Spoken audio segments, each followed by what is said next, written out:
കഴിഞ്ഞ പ്രാവശ്യം വെക്കേഷൻ വന്നപ്പോഴത്തെ വേറൊരു വീഡിയോ ആണിത്. ബോട്ട് കയറാൻ വേണ്ടി നമ്മൾ ബോട്ട് കെട്ടിയിൽ വെയിറ്റ് ചെയ്യായിരുന്നു. ഗവൺമെൻറ് ബോട്ടിൽ വേണം നമുക്ക് അക്കരെ പോകാൻ വേണ്ടിയിട്ട്.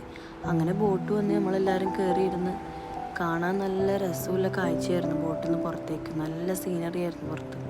പിന്നെ കണ്ടക്ടർ വന്ന് ടിക്കറ്റെല്ലാം എടുത്ത് പുറത്തേക്ക് നോക്കിയിരിക്കുമ്പോൾ ഇളകി പറിച്ചുകൊണ്ടൊരു സ്പീഡ് ബോട്ട് പോകുന്നു. അതിൻ്റെ ഉള്ളിലിരിക്കുന്ന ആൾക്കാരുടെ അവസ്ഥ ആലോചിച്ച് നമുക്ക് കഷ്ടം തോന്നി. പിന്നെ നമ്മൾ അവിടെ എത്തി കുറച്ച് ദൂരം ഇങ്ങനെ നടന്നിട്ട് വേണം ഈ ഒരു ബീച്ചിൻ്റെ സൈഡിലെത്താൻ വേണ്ടിയിട്ട്. നല്ല രസമുണ്ടായിരുന്നു. ഇളകി മറിയുന്ന കടലും അതുപോലെ തന്നെ നല്ല വെയിലും ഉണ്ടായിരുന്നു, നല്ല കാറ്റും ഉണ്ടായിരുന്നു. പക്ഷെ ഒറ്റ മനുഷ്യന്മാരവിടെ ഉണ്ടായിട്ടില്ല. ഫുള്ള് വേസ്റ്റായിരുന്നു തീരത്തെല്ലാം. താനൂനും എടുത്തിട്ട് ജാബി അടക്കണ്ടെന്തോ തേങ്ങയായിട്ടടിച്ച് തെറിപ്പിക്കുക. മെയിനായിട്ട് നമ്മളിവിടെ വന്നതെന്ന് വെച്ചാൽ ഇവരുടെ പരാതി തീർക്കാനാണ്. ബീച്ചിൽ കൊണ്ടുപോകുന്നില്ല അല്ലേ, ഇവർ മതിയാവോളം മണ്ണിൽ കളിച്ച്. പിന്നെ നമ്മൾ മെല്ലെ തിരിച്ച് അവിടെ പോയി വെയിറ്റ് ചെയ്ത് അടുത്ത ബോട്ട് പിടിച്ച്